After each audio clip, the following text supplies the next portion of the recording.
Quand vous vous réveillez le matin, dites-vous que les gens avec qui j'ai affaire aujourd'hui seront intrus, ingrats, arrogants, malhonnêtes, jaloux et hargneux. Ils sont ainsi parce qu'ils ne peuvent pas distinguer le bien du mal. Mais j'ai vu la beauté du bien et la laideur du mal, et j'ai reconnu que le malfaiteur a une nature liée à la mienne, non pas du même sang ou de la même naissance, mais du même esprit, et possédant une part du divin. Et donc aucun d'entre eux ne peut me faire de mal. Personne ne peut m'impliquer dans la laideur, ni me mettre en colère contre mon parent ou le haïr. Nous sommes nés pour travailler ensemble comme les pieds, les mains et les yeux, comme les deux rangées de dents, supérieures et inférieures. S'obstruer l'un l'autre n'est pas naturel. Ressentir de la colère contre quelqu'un, lui tourner le dos, ce sont des obstacles. La vie est pleine de moments qui mettent notre patience à l'épreuve, repoussent nos limites et parfois même ébranlent notre sentiment de paix. Mais voici quelque chose que les anciens stoïciens savaient bien. Ce ne sont pas les événements eux-mêmes qui nous dérangent, c'est la façon dont nous les interprétons. Chaque fois que nous rencontrons une personne difficile, qu'il s'agisse d'un collègue qui nous sape, d'un ami qui prend toujours plus que ce qu'il donne ou d'un étranger qui ne tient pas compte de la courtoisie élémentaire, nous avons le choix. Nous pouvons laisser leur comportement nous contrôler, ou nous pouvons prendre le contrôle de nos propres réactions. Le stoïcisme, une philosophie née dans le chaos de la Grèce et de la Rome antique, nous apprend à nous concentrer sur ce qui est sous notre contrôle, nos pensées, nos actions, nos réponses. Aujourd'hui, nous nous penchons sur la façon dont le stoïcisme offre des tactiques puissantes pour gérer les personnes égoïstes sans perdre votre calme ni compromettre vos valeurs. Nous ne parlons pas seulement d'idées abstraites. Nous explorons les mesures pratiques et réalisables que vous pouvez appliquer dès aujourd'hui pour garder les pieds sur terre, maintenir votre tranquillité et vous élever au-dessus du bruit. À la fin de cette vidéo, vous comprendrez non seulement comment la sagesse stoïcienne peut transformer vos relations, mais aussi comment elle peut vous aider à devenir inébranlable face aux défis quotidiens de la vie. Restez avec moi, car ce que vous êtes sur le point d'apprendre pourrait changer la façon dont vous abordez chaque interaction difficile à partir de maintenant. Alors que nous parcourons ensemble ces pratiques stoïciennes, si vous appréciez ce que nous faisons ici, une simple faveur gratuite que je vous demanderai est d'appuyer sur le bouton d'abonnement et de vous assurer de ne sauter aucune partie de la vidéo pour obtenir le plein impact de ce que nous sommes sur le point d'explorer. Commençons. Chapitre 1. Comprendre la philosophie stoïcienne. Le stoïcisme n'est pas seulement un ensemble d'idées tirées de vieux tomes poussiéreux. C'est une philosophie dynamique et pratique qui a prospéré depuis les marchés animés de l'Athènes et de la Rome antique jusqu'à nos cafés et bureaux modernes. À la base, le stoïcisme nous enseigne comment bien vivre dans un monde qui semble souvent hors de contrôle. Il a été fondé par Zénon de Citium au début du IIIe siècle avant notre ère, mais il est peut-être mieux connu à travers les écrits de penseurs stoïciens ultérieurs comme Sénèque, Épictète et l'empereur romain Marc Aurèle, dont les méditations sur la vie résonnent encore en nous aujourd'hui. Ces philosophes stoïciens partageaient une croyance commune selon laquelle la qualité de la vie n'est pas déterminée par ce qui nous arrive, mais par la façon dont nous réagissons à ces événements. Ils ont proposé que le chemin du bonheur se trouve dans l'acceptation du moment tel qu'il se présente, en ne se laissant pas contrôler par notre désir de plaisir ou notre peur de la douleur, mais en utilisant notre esprit pour comprendre le monde qui nous entoure et pour faire notre part dans le plan de la nature. Ce qui rend le stoïcisme si applicable aujourd'hui, c'est qu'il met l'accent sur l'action pratique. Il ne s'agit pas seulement d'endurer des difficultés. Il s'agit de transformer nos réactions à leur égard. Les stoïciens nous enseignent à faire la distinction entre ce qui est sous notre contrôle, nos pensées, nos perceptions et nos actions, et ce qui ne l'est pas, à savoir tout ce qui est en dehors de nous. Cette distinction contribue à favoriser un sentiment de paix et d'autonomisation, ce qui est incroyablement libérateur, surtout dans le monde d'aujourd'hui, où tout cela peut sembler hors de notre contrôle. En pratiquant le stoïcisme, nous apprenons à concentrer notre énergie sur nos propres actions et attitudes, en cultivant des vertus telles que la sagesse, la justice, le courage et la modération. Chacun d'entre eux joue un rôle crucial dans la promotion d'une vie épanouissante en nous aidant à agir avec un bon caractère et un jugement sûr. Le stoïcisme ne consiste donc pas seulement à faire face. Il s'agit de prospérer. Il nous apprend à relever chaque défi, non pas avec résignation, mais avec la vigueur de savoir que nous avons le pouvoir de choisir notre chemin. À travers le stoïcisme, nous découvrons que la véritable tranquillité et la satisfaction ne proviennent pas des réalisations extérieures ou de l'accumulation de possessions, mais du développement des ressources intérieures pour faire face à tout ce que la vie nous réserve. Chapitre 2 Tactiques stoïciennes pour gérer les personnes égoïstes. Lorsqu'il s'agit de gérer les personnes égoïstes, le stoïcisme nous fournit des outils puissants pour garder notre sang-froid et agir conformément à nos valeurs plutôt que de nous laisser emporter par le drame ou la frustration du moment. Les stoïciens croient que même si nous ne pouvons pas contrôler le comportement des autres, nous avons un contrôle absolu sur la façon dont nous choisissons de réagir. Et cette idée simple mais profonde peut changer la façon dont nous interagissons avec des individus difficiles et égoïstes. L'une des premières tactiques stoïciennes est de répondre, de ne pas réagir. Cela signifie que lorsque nous sommes confrontés à l'égoïsme, au lieu de riposter immédiatement ou de laisser nos émotions dicter notre comportement, nous prenons un moment pour faire une pause et réfléchir. Dans cette brève pause, nous nous donnons le pouvoir d'agir à partir de la raison plutôt que de l'impulsion. Comme l'a dit Épictète, ce n'est pas ce qui vous arrive, mais la façon dont vous y réagissez qui compte.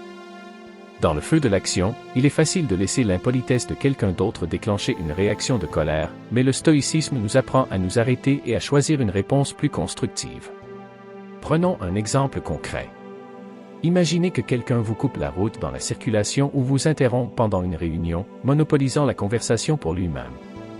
Votre réaction instinctive pourrait être de vous déchaîner ou de fulminer en silence, mais un stoïcien nous rappellerait que son comportement est hors de notre contrôle. Ce que nous pouvons contrôler, c'est notre réponse interne. Marc Aurèle se rappelait souvent que les gens qu'il rencontrait quotidiennement, ceux qui étaient égoïstes, grossiers ou agressifs, agissaient selon leur nature, et que son travail n'était pas de les changer, mais d'agir vertueusement face à elles. Cette perspective nous aide à déplacer l'attention d'eux vers nous, ce qui nous donne l'occasion de pratiquer la patience et la maîtrise de soi.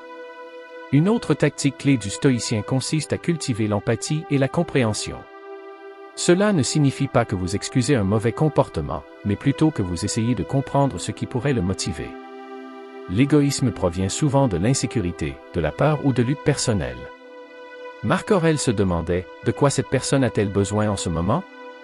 Un rappel que nous avons tous des défis et des défauts, et que parfois la meilleure réponse est la compassion plutôt que la confrontation. Lorsque vous approchez des personnes égoïstes avec empathie, vous ne validez pas leurs actions, mais vous vous élevez au-dessus d'elles, choisissant de ne pas laisser leur négativité vous tirer vers le bas. Le stoïcisme nous encourage également à visualiser le pire, une technique connue sous le nom de premeditatio malorum, ou la préméditation de l'adversité. En vous préparant mentalement à la possibilité de rencontrer des personnes égoïstes, vous réduisez le choc émotionnel lorsqu'il se produit. Par exemple, vous pourriez vous dire qu'aujourd'hui, je peux rencontrer des gens qui seront impolis, inconsidérés ou égocentriques. Cela fait partie de la vie, et je suis prêt à y faire face avec grâce. De cette façon, lorsque cela se produit, vous n'êtes pas pris au dépourvu ou déséquilibré. Vous l'avez déjà anticipé et vous êtes prêt à l'affronter sereinement. Tout aussi importante est la pratique de se détacher des attentes. Les stoïciens étaient fermement convaincus qu'une grande partie de notre souffrance ne provient pas des actions des autres, mais de nos attentes irréalistes sur la façon dont les gens devraient se comporter. Épictète nous le rappelle, ne demandez pas que les événements se passent comme vous le voulez, mais que votre volonté soit que les événements se produisent comme ils le font. Dans le contexte des personnes égoïstes, cela signifie accepter qu'il y aura toujours des gens qui agissent égoïstement. Cela fait partie de la condition humaine. En renonçant à l'attente que tout le monde sera juste ou gentil, nous nous libérons de la frustration inutile. Au lieu de cela, nous nous concentrons sur ce que nous pouvons contrôler, nos réponses et notre attitude. Et enfin, les stoïciens nous enseignent à chérir le défi. Bien que cela puisse sembler contre-intuitif, traiter avec des personnes égoïstes est une occasion de pratiquer les vertus stoïciennes de la patience, de la sagesse et de la maîtrise de soi. Sénèque a dit un jour que les difficultés fortifient l'esprit, comme le travail renforce le corps. Chaque fois que nous rencontrons quelqu'un d'égoïste et que nous choisissons de répondre avec sang-froid et vertu, nous renforçons notre propre caractère. Nous renforçons notre résilience, non seulement pour ce moment, mais pour chaque défi futur auquel nous serons confrontés. De cette façon, les personnes égoïstes ne sont pas seulement des obstacles, elles deviennent des tremplins pour notre propre croissance personnelle. Le stoïcisme nous rappelle que la vie nous présentera toujours des interactions difficiles, mais c'est la façon dont nous choisissons de les gérer qui définit notre voyage. En pratiquant ces tactiques stoïciennes, nous protégeons non seulement notre tranquillité d'esprit, mais nous devenons également des individus meilleurs et plus forts dans le processus.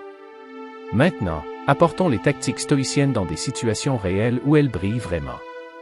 C'est une chose de comprendre la théorie du stoïcisme, mais la vraie valeur vient de savoir comment l'appliquer dans les interactions quotidiennes avec des personnes égoïstes difficiles.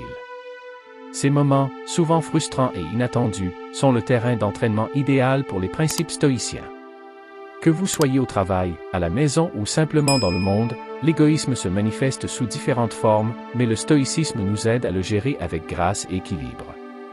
Prenons l'exemple du lieu de travail. Nous avons tous eu affaire à ce collègue qui semble être là pour lui-même, poussant constamment son agenda et enjambant les autres pour aller de l'avant.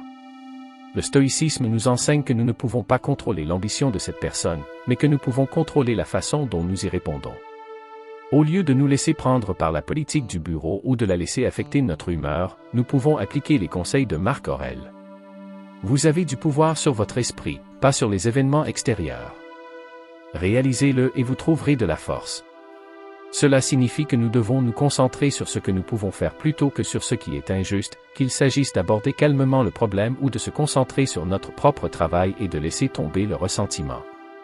En refusant de laisser leur comportement dicter nos émotions, nous maintenons notre propre paix et notre productivité. À la maison, le stoïcisme peut nous aider à naviguer dans l'égoïsme dans nos relations personnelles. Qu'il s'agisse d'un membre de la famille qui veut toujours faire les choses à sa façon ou d'un ami qui semble donner la priorité à ses besoins plutôt qu'aux vôtres, ces dynamiques peuvent être épuisantes. Mais c'est là que la pratique stoïque de l'empathie et de la compréhension peut faire une énorme différence.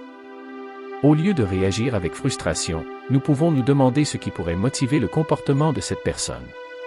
Souvent, l'égoïsme découle de l'insécurité, du stress ou de leurs propres problèmes non résolus. En reconnaissant cela, nous pouvons réagir avec patience et compassion, non pas pour excuser leurs actions, mais pour les surmonter. Épictète nous rappelle que les hommes ne sont pas troublés par les choses, mais par les vues qu'ils en prennent. Lorsque nous changeons de perspective, nous changeons la façon dont nous vivons ces interactions. Parlons maintenant de situations sociales, de dîners, de rassemblements ou même simplement de rencontres informelles avec des amis. Nous avons tous été dans ces scénarios où une personne domine la conversation, interrompt les autres ou fait tout pour elle-même. Il est facile de se sentir irrité ou mis à l'écart, mais c'est là que des tactiques stoïques peuvent nous aider à garder notre sang-froid. En pratiquant le détachement des attentes, comme l'enseigne Épictète, nous apprenons à accepter que tout le monde n'agira pas comme nous le voulons. Si nous entrons dans ces interactions sociales sans nous attendre à ce que tout le monde se comporte parfaitement, nous ne nous sentirons pas déçus lorsque quelqu'un ne le fera pas. Au lieu de cela, nous pouvons choisir d'engager la conversation d'une manière qui s'aligne sur nos valeurs. Peut-être que cela signifie écouter davantage ou changer de sujet avec grâce. Dans tous les cas, nous ne sommes plus contrôlés par le comportement égoïste de quelqu'un d'autre. N'oublions pas ces rencontres aléatoires et quotidiennes avec des inconnus. Sur la route, à l'épicerie ou au café, vous faites la queue et quelqu'un vous pousse, ignorant complètement la courtoisie sociale. Ces situations sont propices à la colère, mais le stoïcisme offre une meilleure approche. Marc Aurèle nous rappelle de nous attendre à ce genre de perturbations et de ne pas nous en étonner. Après tout, les gens égoïstes existeront toujours. C'est la façon dont nous les traitons qui compte. Au lieu de réagir avec colère ou de laisser cela gâcher votre journée, vous pouvez utiliser Premeditatio Malorum, la pratique stoïque d'imaginer le pire des scénarios à l'avance. En vous préparant mentalement à ces petits ennuis quotidiens, vous pouvez les gérer avec plus de calme et de sang-froid lorsqu'ils se produisent inévitablement. Il y a aussi le pouvoir de choisir judicieusement ses batailles, qui est profondément ancré dans la pensée stoïcienne. Lorsque quelqu'un agit de manière égoïste, demandez-vous si cela vaut la peine de consacrer de l'énergie à cela, ou est-ce que je ferais mieux de laisser tomber? Souvent, la réponse stoïque est de lâcher ce qui ne vous sert pas. Comme l'a dit Sénèque, ce n'est pas l'homme qui a trop peu, mais l'homme qui désire plus qui est pauvre.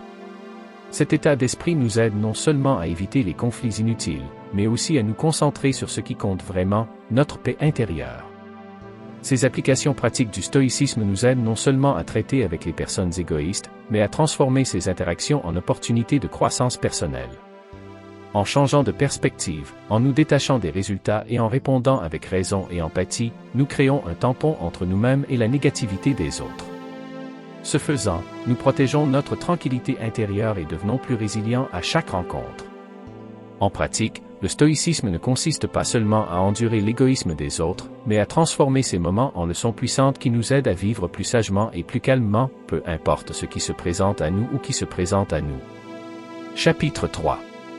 Avantages à long terme de la pratique stoïcienne. Lorsque nous pratiquons le stoïcisme au fil du temps, les avantages commencent à s'étendre bien au-delà de la simple gestion des personnes difficiles ou égoïstes. Cela commence petit, peut-être en gérant une situation stressante au travail ou en gardant son calme lorsque quelqu'un vous coupe la route dans la circulation, mais cela commence bientôt à remodeler la façon dont nous abordons la vie dans son ensemble. La pratique à long terme des principes stoïciens construit une base de résilience, de paix intérieure et de sagesse qui améliore profondément notre expérience quotidienne. L'un des avantages à long terme les plus importants est le développement de la résilience émotionnelle. Les stoïciens croyaient que même si nous ne pouvons pas contrôler les événements extérieurs, nous pouvons toujours contrôler la façon dont nous y répondons. Au fil du temps, alors que nous continuons à appliquer des tactiques stoïciennes comme faire une pause avant de réagir ou choisir de nous concentrer uniquement sur ce qui est sous notre contrôle, nous devenons moins affectés par les hauts et les bas inévitables de la vie. Les irritations quotidiennes, qu'elles proviennent de personnes égoïstes, de changements soudains ou de revers, n'ont plus le même pouvoir sur nous. Cela ne signifie pas que nous devenons sans émotion ou détachés, mais plutôt que nous développons une sorte de force émotionnelle. Comme Marc Aurèle se le rappelait souvent, vous avez le pouvoir sur votre esprit, pas sur les événements extérieurs. Réalisez cela, et vous trouverez la force. Ce changement de perspective nous permet de rester centrés, même face à l'adversité, et nous rend plus adaptables aux incertitudes de la vie. Au-delà de la résilience, la pratique du stoïcisme cultive un sentiment de paix intérieure. Lorsque nous abandonnons le désir de tout contrôler et acceptons que certaines choses sont tout simplement hors de notre contrôle, nous éprouvons un profond sentiment de calme. C'est la paix qui vient de la compréhension réelle de ce que les stoïciens appelaient le contrôle, de savoir ce qui dépend de nous et ce qui ne dépend pas. Sénèque a enseigné qu'une grande partie de notre détresse provient du fait que nous voulons que la réalité soit différente de ce qu'elle est. Mais à travers la pratique stoïcienne, nous apprenons à accepter les choses telles qu'elles sont, et à répondre à la vie avec calme et raison. Cette tranquillité d'esprit n'est pas quelque chose qui vient du jour au lendemain, mais avec une pratique régulière, elle devient une partie stable de notre caractère. Au lieu d'être réactifs ou anxieux face à l'avenir, nous devenons plus ancrés dans le moment présent, capables d'affronter tout ce qui se présente à nous avec clarté et sang-froid. Un autre avantage clé est l'amélioration des relations. En appliquant l'empathie et la compassion stoïcienne, nous comprenons mieux les autres, même ceux qui peuvent agir de manière égoïste ou grossière. Les stoïciens mettaient l'accent sur le fait de voir le monde du point de vue des autres et de reconnaître que chacun fait face à ses propres luttes internes. En pratiquant ce type de compréhension, nous réduisons les conflits dans nos relations et approchons les autres avec plus de patience. Au fil du temps, cela conduit à des liens plus profonds et plus significatifs avec les gens qui nous entourent. Nous cessons de prendre les choses personnellement, et au lieu de cela, nous commençons à considérer les interactions difficiles comme des occasions de pratiquer la vertu, qu'il s'agisse de patience, de gentillesse ou de maîtrise de soi. Le stoïcisme favorise également le sens de l'objectif et du sens de la vie. Plus nous pratiquons les vertus stoïciennes comme la sagesse, la justice, le courage et la modération, plus nous alignons nos actions sur ce qui compte vraiment. Au lieu d'être influencé par des désirs fugaces, une validation externe ou un succès matériel, le stoïcisme nous aide à nous concentrer sur la vie selon nos valeurs. Épictète a enseigné que la chose la plus importante n'est pas ce qui nous arrive, mais comment nous vivons en accord avec la nature et la raison. En pratiquant constamment le stoïcisme, nous commençons à ressentir un sentiment d'accomplissement plus fort, sachant que nous vivons avec intégrité et détermination, peu importe ce que la vie nous réserve. L'un des effets les plus profonds à long terme du stoïcisme est le développement de la maîtrise de soi. Lorsque nous devenons capables de contrôler nos réactions, nos émotions et nos désirs, nous acquérons un niveau de maîtrise de nous-mêmes qui nous permet de naviguer dans la vie avec plus de confiance et de sagesse. Au lieu d'être à la merci des circonstances extérieures ou du comportement des autres, nous devenons la force constante dans nos propres vies. Marc Aurèle se rappelait souvent que les événements extérieurs ne pouvaient pas nuire à son moi intérieur à moins qu'ils ne le permettent. Cette maîtrise de soi ne signifie pas que nous ne serons pas confrontés à des défis ou à des émotions, mais que nous serons mieux équipés pour les gérer sans être submergés.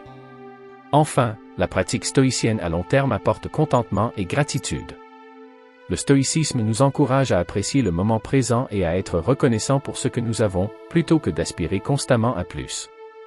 Sénèque a beaucoup écrit sur l'importance de reconnaître la richesse que nous possédons déjà, non pas en termes d'argent ou de biens matériels, mais en termes de temps, de relations et de croissance personnelle. En pratiquant régulièrement la gratitude, nous commençons à trouver de la joie dans les choses simples et nous abandonnons la poursuite constante de plus. Ce changement d'état d'esprit conduit à une vie plus satisfaite et épanouissante, où nous ne sommes plus guidés par des pressions externes, mais par un sentiment d'abondance intérieure. À long terme, le stoïcisme ne consiste pas seulement à survivre aux défis de la vie, il s'agit de s'épanouir à travers eux. En pratiquant les principes stoïciens de manière cohérente, nous devenons plus résilients, plus paisibles et plus en phase avec ce qui compte vraiment. Nous grandissons non seulement dans la façon dont nous traitons les personnes égoïstes ou difficiles, mais aussi dans la façon dont nous abordons la vie dans son ensemble. Et c'est en soi le plus grand cadeau que le stoïcisme offre. Une vie vécue avec un but, la paix et la force. En fin de compte, quels que soient les défis auxquels nous sommes confrontés, qu'il s'agisse de faire face à des personnes égoïstes, de surmonter des revers ou simplement de gérer l'imprévisibilité de la vie, rappelez-vous ceci, le pouvoir de rester ancré et résilié est en vous.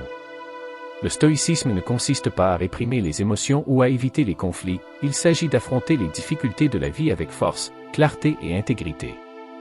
Vous avez les outils, vous avez la sagesse. Il est maintenant temps de le mettre en pratique. Où nous voyageons ensemble pour maîtriser les défis de la vie grâce à la sagesse intemporelle du stoïcisme. Ne partez pas tout de suite, exploitez encore plus d'informations en regardant l'une des vidéos à l'écran en ce moment. Votre chemin vers un esprit plus fort et plus paisible se poursuit là-bas. À bientôt, et d'ici là, restez fort, restez stoïcien.